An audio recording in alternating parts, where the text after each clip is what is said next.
அருள்தாஸ். அவர் ஒரு 3 நாள் வந்து ரொம்ப கஷ்டப்பட்டு பெரிய பிரபலமாகவே ஆகிட்டார் என்னை திட்டி திட்டி. ஆக்சுவலி அவருக்கு என் மன்னிப்பை தெரிவித்துக் கொள்கிறேன். என் மேலே செருப்பு எரியணும்னு சொன்ன ஒரு நண்பர், அவர் தயவுசெய்து 2 செருப்பு பாருங்க, அது 8ஆம் நம்பர் எறிங்க, என் காலுக்கு அதான் சைஸு. கலப்படம் எதுவும் இல்லாத 100% கடலை எண்ணெய். சமையல் டேஸ்டாவும் இருக்கும், ஹெல்தியாவும் இருக்கும். மிஸ்டர் கோல்ட் 100% கடலை எண்ணெய், எல்லாமே கரெக்ட். குறைந்த விலை, நிறைந்த தரம், தங்கள் தேவைகள் அனைத்தும் ஒரே இடத்தில். ஜெயச்சந்திரன். இப்போது புதிய அறிமுகம் ஆச்சி ஹோட்டல் சாம்பார் 50 கிராம் ரூபாய் 20 மட்டுமே. இன்ஸ்டாகிராம்ல எங்கனாலும் நம்ம ஃபில்டர் போட வேண்டியிருக்கு. பட் ஃபில்டர் போடாம பேசக்கூடிய ஒரு மனிதர் நிச்சயமாக மிஷ்கின் சாராக தான் இருப்பாங்க. Let's welcome Mysskin sir to share his wishes.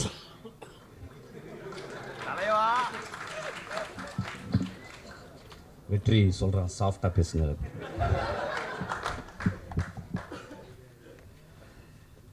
I couldn't see the movie, though you sent the movie. நேற்று வந்து suddenly Vigneshwan called me to do a cameo role. It took nearly ஒரு half calls it போயிடுச்சு அப்படியே. So I couldn't see, sorry. I saw the trailer and it spoke volumes.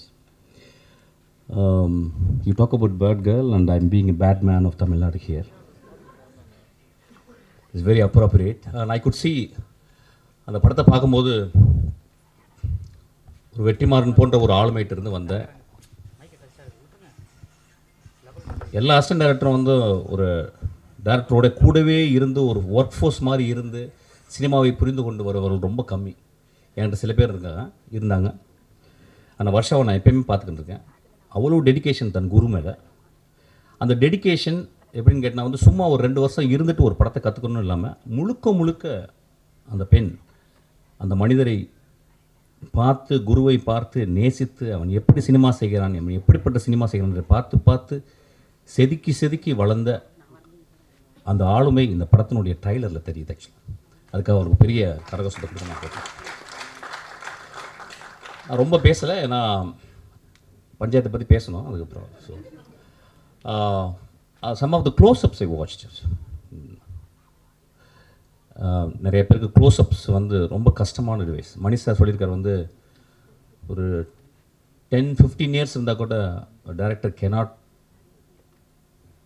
Understand where to keep a closeup அப்படின்றது. There are beautiful closeups அந்த ட்ரைலர்லாம் பார்த்தேன். ரொம்ப அழகான close-ups. அந்த பாப்பா கண் ரொம்ப அழகாக இருந்துச்சு, ரொம்ப அழகாக இருந்துச்சு. அந்த படத்தை பார்க்கும்போது தெரிஞ்சுது அது வீர் அடிச்சுக்கிட்டு என்னை மாதிரி தான் நினைக்கிறேன் ஆக்சுவலாக. ஸோ நான் வாழ்த்துறேன். இந்த படம் நிச்சயமாக நல்லாயிருக்கும், எல்லாருக்கும் பிடிக்கும். இந்த மாதிரி படங்கள் தான் வரணும். அது வருஷா எடுக்கும்பொழுது அது வந்து இப்போ நிச்சயமாக பேட் கேர்ளை வந்து ஒரு ஆண் எடுக்க முடியாது. ஒரு பேட் கேர்ள்னு ஒரு தலைப்பு வைக்கிறதுக்கே ஒரு பெரிய தைரியம் வேணும்.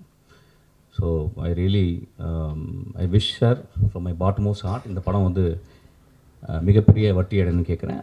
வெற்றிமாறன் எப்பொழுதுமே அது பெரிய ஆச்சரியம். ஒருவேளை நிறையா சம்பாதிக்கிறதுனால அவன் படம் பண்ணுறானான்னு தெரியல. ஆக்சுவலாக அசிஸ்டண்ட்டுக்கு நான்லாம் சம்பாதிக்கவே இல்லை, நிறைய படம் பண்ணிக்கிட்டே இருக்கான் அவன். ஆக்சுவலாக எனக்கு ஒரு படம் பண்ண வெற்றி. வெற்றி வந்து ரொம்ப மெக்னானிமஸ். எனக்கு வெற்றியை வந்து எனக்கு அவ்வளோ காலங்கள் தெரியும்.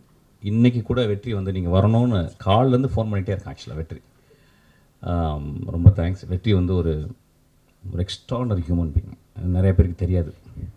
நான் வந்து அந்த மேடையில் பேசும்போது சிரிச்சுக்கிட்டே இருந்த வெற்றி ஒரு டைமில் திடீர்னு ரொம்ப அமைதியாகி மூஞ்சில் கை வச்சு தான். அதெல்லாம் நினச்சாங்க அவன் மூஞ்சி சொல்லிச்சின்னு இல்லை, வெற்றி என் மேலே இருந்த ஒரு கம்பேஷனில் he felt very bad actually. அதுக்காக வெற்றிக்கு ஒரு கிளாப் பண்ணணும்னு நினைக்கிறேன். ஆக்சுவலாக Vetri is very sensitive. Okay, coming back. Sorry கேட்கணுமா, பகிரங்க மன்னிப்பு கேட்கணும்னு வந்திருக்கேன் நான். நண்பர்கள் தானே, சரி okay.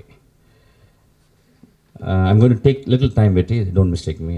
Don't stop me. Actually, I think I should also speak from my heart and my pedestal.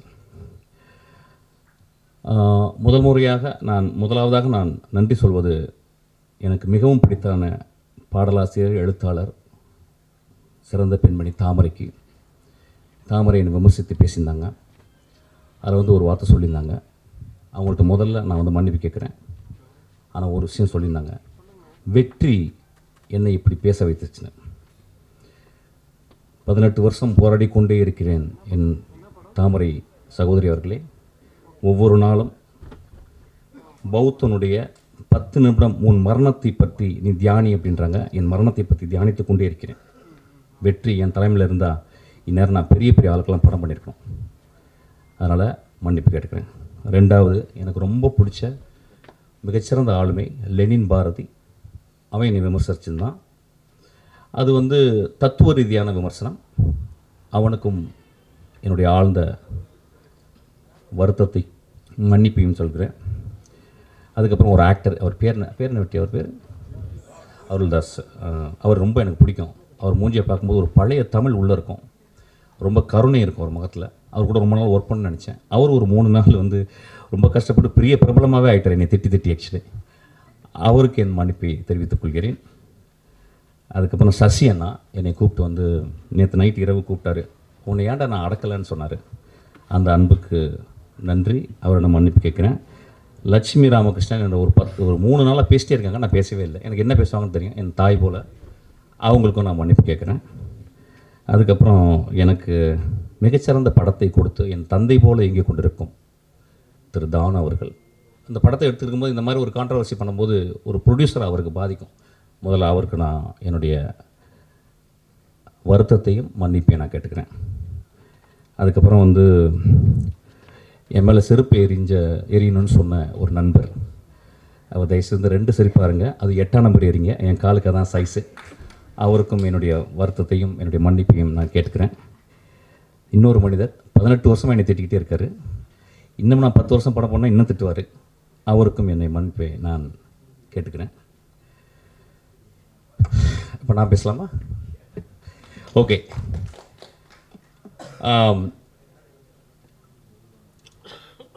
Freud வந்து ஜோக்ஸ் அண்ட் அன்கான்ஷியஸ்னு ஒரு புக் எழுதியிருக்கார்.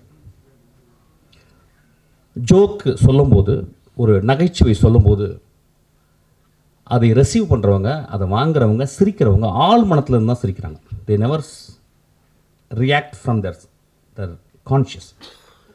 ஒரு ஜோக்கினுடைய இயல்பு. அன்றைக்கி மேடையில் அதுதான் நடந்துச்சு. நான் வந்து அதாவது அமீரிடம் அதுக்கப்புறம் வெற்றிமாறன் மன்னிப்பு கேட்குறேன். நிறைய பேர் அவங்க 2 பேரையும் திட்டினாங்க. அதாவது வந்து முகம் சுளிக்கிற மாதிரி பேசுறதுக்கு அவங்க சிரித்தாங்கன்னு சொல்லிட்டு, அவங்க சிரித்ததை விட மேலே இருந்த எல்லாரும் கீழே அந்த பத்திரிக்கையாலும் விழுந்து சிரித்தாங்க. அது அந்த வீடியோவில் இருக்குது, அதை நீங்கள் பார்க்கணும். ஒரு ஜோக்காக தான் நான் மீன் பண்ணேன். ஆக்சுவலாக 2-3 வார்த்தைகள் மேலே போயிடுச்சு. அது அப்படி தான் சில நேரங்களில் அது மனதிலேருந்து பேசும்போது அப்படி ஆயிடுச்சு. அதுக்காக நான் வந்து மன்னிப்பு கேட்டுக்கிறேன். ஆனால் joke is meant to be a joke. அது வந்து யாரையும் நான் அந்த இடத்துல வந்து ஒரு பர்டிகுலரான ஒரு பர்சனை நான் விமர்சிக்கிறவே இல்லை, ஒரு பர்டிகுலரான ஒரு மனிதனை தாக்கணும்னு எண்ணமே இருந்ததே இல்லை. என்னுடைய ரொம்ப நேசத்துக்கு சொந்தமான என் விஷால் நானும் சண்டை போடும்போது, என்னை மோசமாக பேசும்போதும், என்னை பற்றி அடுத்தவங்களுக்கு தப்பாக பேசும்போதும், நான் ரொம்ப வெகுண்டு மேடையில் பேசும்போது ஒரு வார்த்தை கூட அவனை நான் வந்து மோசமான வசை வார்த்தைகளால் பேசலை. நான் சொன்ன ஒரே வார்த்தை பொறுக்கின்னு சொன்ன வார்த்தை தான். எனக்கு அந்த வார்த்தையை சொல்லி அளந்து தான் சொன்னேன். நண்பர்களே,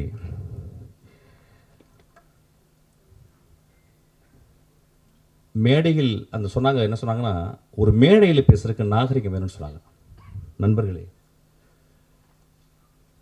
ஒரு மேடையில், அது என்ன மேடைன்னு எனக்கு தெரியல, ஒரு அரசியல் மேடை அல்லது இது வந்து கூத்து செய்யும் கலைஞர்களுடைய மேடை. இது அந்த கூத்து கலைஞர்கள் வந்து கிராமங்களில் போனீங்கன்னா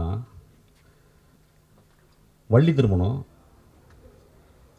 நிறைய நாடகங்களில் பார்த்திங்கன்னா, அந்த நாடகத்தில் ஒரு 12 மணிக்கு ஒரு பப்பனும் ஒரு டான்ஸ்காரியும் வந்து பேசுவாங்க. அது தமிழகம் முழுதும் தெரியும். அது ரொம்ப நாக்கூசுற வார்த்தைகள் பேசுவாங்க.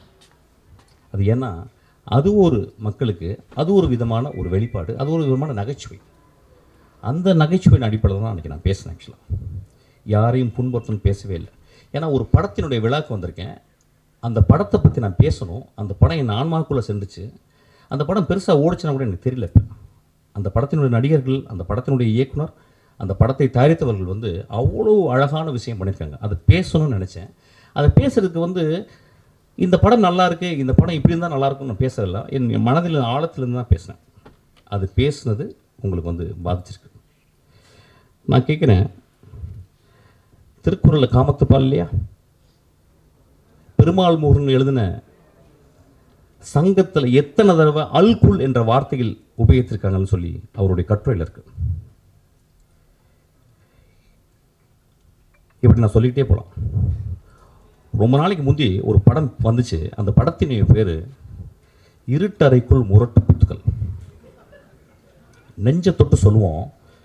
அந்த டைட்டில் முதல்ல வந்தவுடனே அந்த இருட்டறைக்குள்ளே முகமது அலியும் டைசனும் பாக்ஸிங் போகிறான்னு நினச்சோம். மனுஷத்தோடு சொல்லுங்கள். ஒரு ஆபாசமான டைட்டில் இல்லையா? வித் டியூ ரெஸ்பெக்ட் அந்த டேரக்டரையும் அந்த ப்ரொடியூசரையும் பற்றி நான் பேசலை, ஒரு எக்ஸாம்பிள் சொல்கிறேன். அப்போ அந்த படத்தை பார்த்து அதுக்குள்ளே 2 பேரும் பாக்ஸிங் போட போகிறாங்கன்னு படம் போன பிறகு அதே மாதிரி பாக்ஸிங்காக படத்தில் இருந்துச்சு.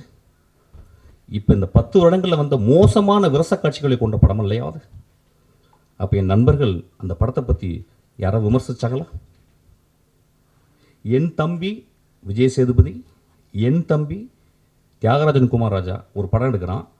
அந்த படத்தினுடைய முதல் ட்ரைலரில் தம்பி பேசிகிட்டே வந்து கடைசி வார்த்தை, அது வேணாம், இது இல்லை, அது இல்லை, அதுன்னு சொல்லி கடைசியில் ஒரு வார்த்தை சொன்னோம் பார்த்தீங்களா? அந்த வார்த்தை கெட்ட வார்த்தை இல்லையா?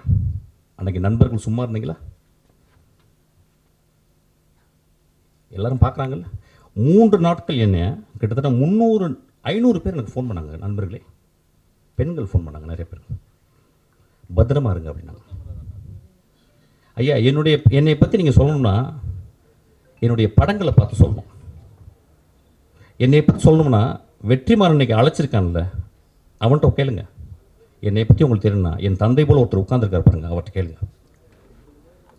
நீங்கள் நேராக வந்து என்கிட்ட ஃபோன் பண்ணி திட்டலாம், பேசலாம்.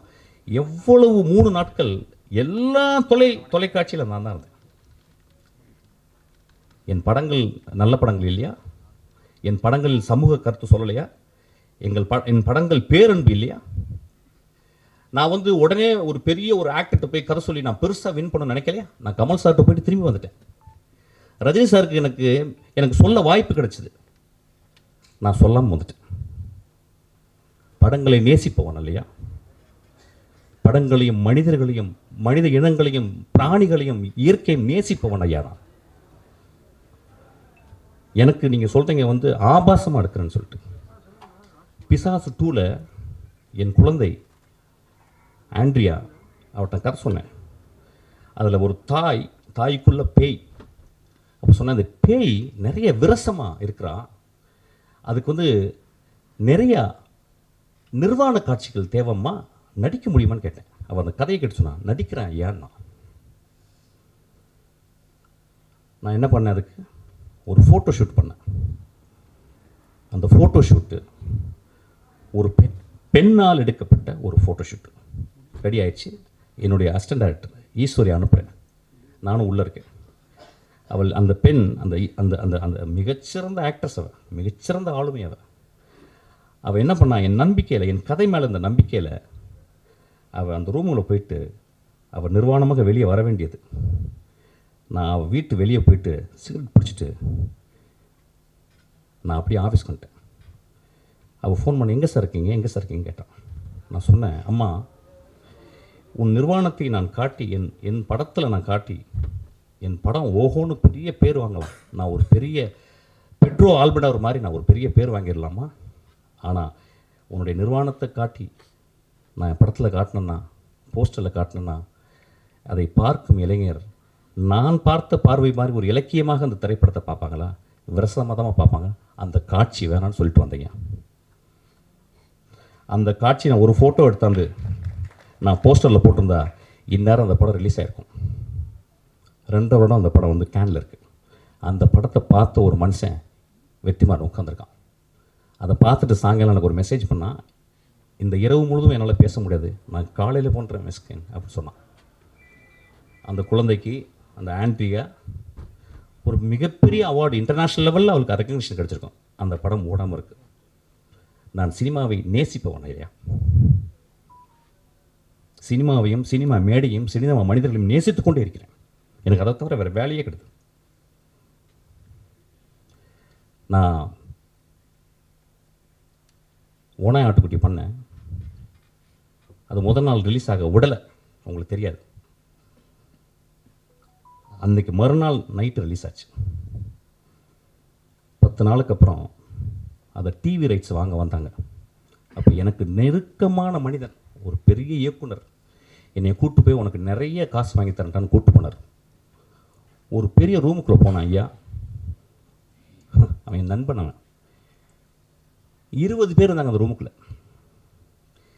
75 லட்சம் ரூபாய்க்கு நீ டிவி ரைட்ஸ் கொடுத்தா கொடு அப்படின்னாங்க. நான் சொன்னேன், ஐயா நான் ரொம்ப கஷ்டப்பட்டு எடுத்திருக்கேன், இந்த படம் நல்ல படம், ஒரு 2 ரூபா கொடுங்க. ஏன்னு கொடுக்க மாட்டேன் சொல்லிகிட்டே இருக்காங்க. அப்போ தான் எனக்கு தெரிஞ்சது 20 தடியர்களை உள்ளே வைத்து என்னை மிரட்டி என்னை கையெழுத்து போட வச்சாங்க. 75 லட்சம் ரூபா கொடுத்தாங்க. அந்த திரைப்படம் அந்த சேனலில் இது வரைக்கும் 80 வாட்டி ரிலீஸ் ஆயிருக்கு. அந்த செக் எடுத்தாந்து அவங்கள்ட்ட நான் கிழிச்சு போட்டுட்டு சொன்னேன், ஐயா நான் சென்னைக்கு வரும்போது ஒரு வெள்ளை பேப்பரும் ஒரு பென்சில் தான் எடுத்துகிட்டு வந்தேன். அவ்வளோ வறுமையான குடும்பத்துலேருந்து வந்தவன். நான் கஷ்டப்பட்டு திரும்பி வருவேன். நான் கஷ்டப்பட்டு இந்த மேடையில் நடிக்கிறேன். எண்ணம் அதில் 4 பேர் இறந்து போயிட்டாங்க. அந்த எனக்கு துரோகம் செஞ்சாங்க அந்த மனுஷன், அவன் ஒரு பெரிய டைரக்டர் இருக்கான். ஒவ்வொரு தருணமும் நான் துரோகத்தை அனுபவித்துக் கொண்டே இருக்கிறேன். எப்படி ஒரு சக மனிதனை பார்த்து என்னால் மோசமாக பேச முடியும்? பேசுறதுக்கு ரீசனா பேச வேண்டிய கட்டாயம் ஐயா. ஒரு விழாவில் வந்து அந்த விழாவை நான் கூடி விற்கிறோம். எதுக்கு நான் கொட்டுக்காலிக்கு நேக்கடாக நிற்கிறேன்னு சொன்னேன்?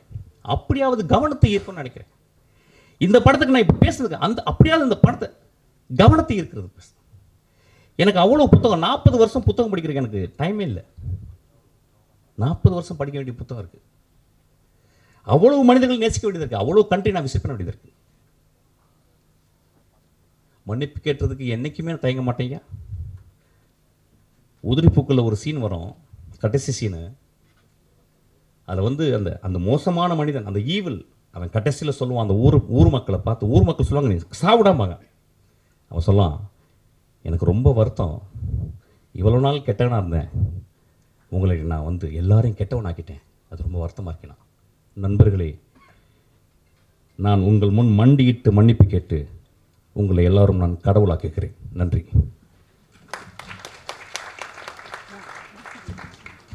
Thank you so much sir. Soul stirring movies போல அது வந்து ஒரு soul stirring speech and thank you.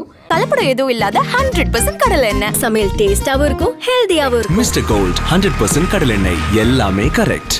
குறைந்த விலை நிறைந்த தரம் தங்கள் தேவைகள் அனைத்தும் ஒரே இடத்தில். ஜெயச்சந்திரன். இப்போது புதிய அறிமுகம் ஆச்சி ஹோட்டல் சாம்பார் 50 கிராம் ரூபாய் 20 மட்டுமே.